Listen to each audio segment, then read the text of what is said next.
a escalação, né, na rádio, a gente, como não acompanha os trabalhos, né, viu o desempenho do time nos últimos jogos, a gente projetava uma formação. Uma formação com o Rodrigo Lindoso sem o Vinícius Diniz. A gente está vendo que o Diniz não está conseguindo entregar tudo aquilo que ele pode, a gente sabe que ele tem potencial para isso. Qual que é a tua opção pelo Diniz entre ele e o Rodrigo Lindoso, por favor, boa noite. Boa noite a todos. Agradecer ao nosso torcedor que veio até aqui nos acompanhar. Fizemos um ótimo jogo contra o Santos, enfrentamos a principal equipe da competição, tanto coletivamente como individualmente. Elogiar a postura da equipe desde o começo do jogo, né? No final do jogo até a bola subiu, então a gente fez um bom jogo, faltou ser um pouco mais agressivo no começo do primeiro tempo, a gente estava com posse, mas estava finalizando um pouco. E aí o Santos estava nos contra-atacando, né? Então a gente estava conseguindo ter a bola, mas alguns erros estavam levando aos contra-ataques. Então, independente das individualidades, aí enaltecer a presença do nosso torcedor aqui e a coragem que a equipe jogou aqui, né? Fez um bom papel, o jogo definido no detalhe. Opções são opções, e principalmente que o Lindoso ficou machucado, acho que 2 meses, né? Então, como você falou, vocês não acompanham os trabalhos, é um jogador que tem evoluído. Não sei se é o 3º ou 4º jogo que ele está disponível. 3º jogo, se eu não me engano. Então, é uma progressão gradativa, mais uma vez entrou bem no jogo, né? Conseguiu dar mais volume, conseguiu fazer a equipe entrar mais para frente. Ao mesmo tempo, as combinações ali são importantes, né? Ter a perna rápida para a gente conseguir pressionar o Santos também, para que a gente pudesse ter a bola, marcar bem e jogar. Então, Lindoso está evoluindo, tivemos pouco tempo de recuperação mais uma vez de um jogo para o outro, com viagem, etc. Então está indo bem, está em evolução e estamos atentos aí para o momento que ele vai poder iniciar uma partida. Boa noite, Manais. Eu queria que você falasse especialmente sobre a escalação do Vinícius Diniz. A gente viu nos últimos jogos o Operário indo com um sistema de 3 volantes no meio de campo e hoje acabou entrando com o Índio e também com o Vinícius Diniz. Queria entender qual era a ideia com esse meio de campo do Operário. Obrigado. Quais 3 volantes? Nos últimos jogos? Era Índio, Jaci, o Neto Paraíba ou o próprio Vinícius Diniz? O Neto não pode ser considerado um volante, né? O Neto é um meio-campista que já jogou inclusive como 10, já jogou como 8, então o Neto, essas terminações assim eu deixo para vocês. Eu vou muito mais pelas características e pelas funções, né? Infelizmente a gente perdeu o Neto no jogo passado. O Diniz também não é um volante, é um jogador mais de chegada. Eu acho que a gente tem mais coisa para perguntar. A gente fez um jogo bom com o Santos, fez um bom jogo, criamos, foi o que eu, por exemplo, falar que a gente finalizou pouco, aí assim era uma ponderação que eu concordo. Agora, algumas individualidades ali, eu acredito que a equipe fez um bom jogo. O Santos nos preocupou muito nas transições, né? Então, mas desde o começo do jogo a gente se propôs a jogar, se propôs a marcar, via a equipe deles preocupada com aquilo que a gente tinha como proposta. Então, aí vai ter crítica porque foi mal, dificilmente. Aí tem os elogios também para quando vai bem. Acredito que a equipe como um todo fez um jogo equilibrado. A gente fez aquilo que, tanto no primeiro e principalmente no segundo tempo, que a ideia era, com as entradas, a gente ser um pouco mais vertical, principalmente. A gente estava conseguindo tocar, mas estava ferindo um pouco. E aí, com a entrada do Natan, do Felipe, a gente conseguiu ter um pouco mais de verticalidade. E o Ronald, mais uma vez, fez um bom jogo. A combinação dele com o Gabriel ali funcionou bem. Então, uma ideia parecida com o que foi o jogo passado. Alguns jogadores estão, como eu falei, o Lindoso está em evolução, mas vejo um bom padrão da equipe nesses últimos jogos. Mas a gente conversou muito já a respeito de quando o Operário tomava gols, o time sentia demais. E não foi assim lá em Manaus, e hoje novamente, né, no primeiro tempo ali, o Operário, depois, mesmo que antes do gol estava melhor no jogo, estava controlando bem, sem muito finalizar, mas estava controlando o jogo. O que você acha que mudou, né? Porque nos últimos jogos que o Operário tomou o gol, acabou não sentindo tanto como foi nos jogos anteriores? Excelente, Dudu. O jogo do Coxa também saímos atrás e viramos. Antes de virar, já tinha feito, não tinha dado aquela que era perceptível, como eu e você já conversamos, que como animicamente a equipe sentia, tinha que ir para o intervalo, fazer não só movimentos ali, mas as conversas com os jogadores ali internas.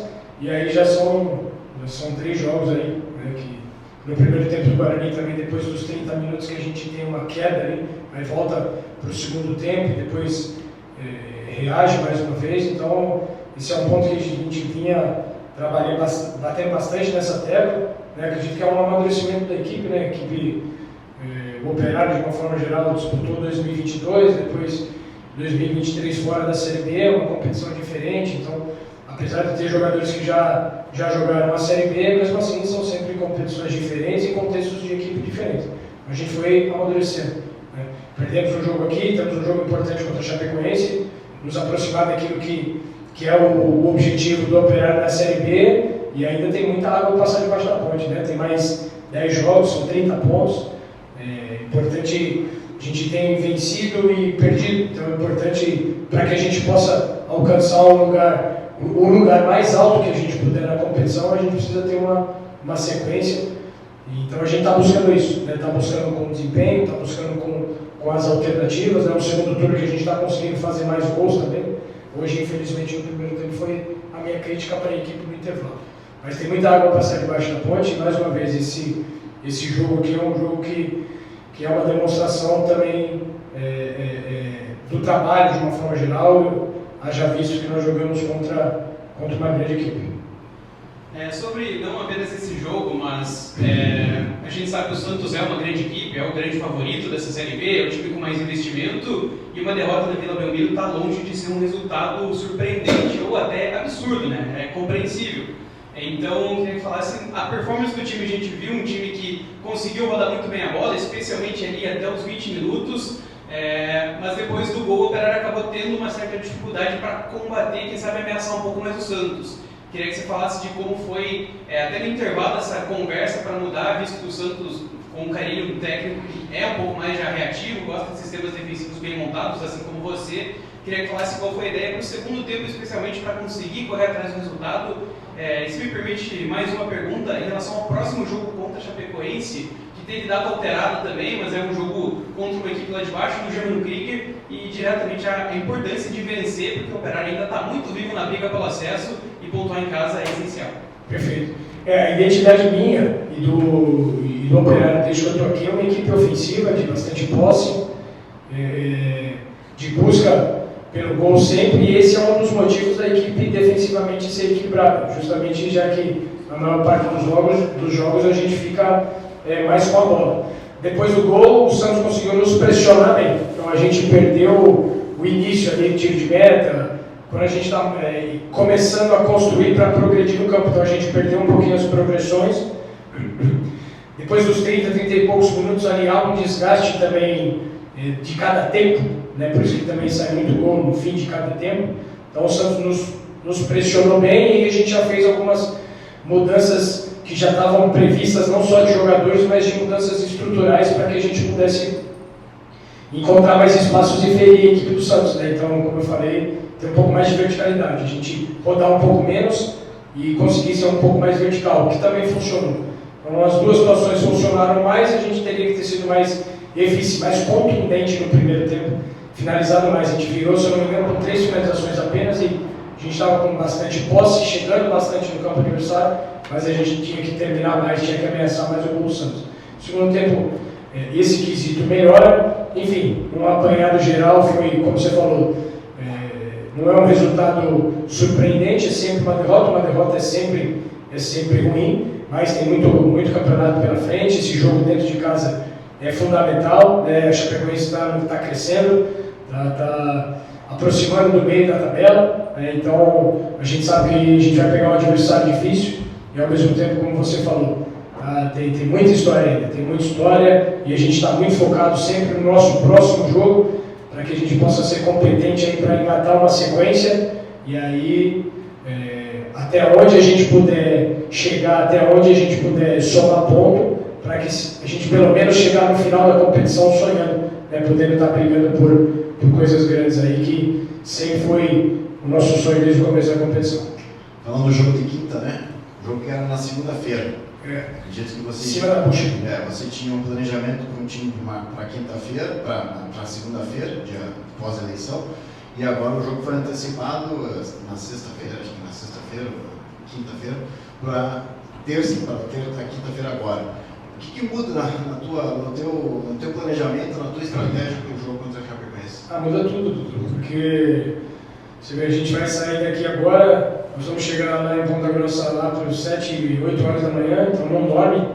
O ônibus é um bom ônibus, mas não é o ideal para o descanso de um jogador de futebol, né? Então não vai dormir bem. Acabamos de jogar, o jogo agora são quase 9 horas da noite, então vai dar a recuperação completa para mais de 72 e aí já está na véspera do jogo. Então a gente não consegue se preparar adequadamente, né? E ainda mais porque tinha esse tempo.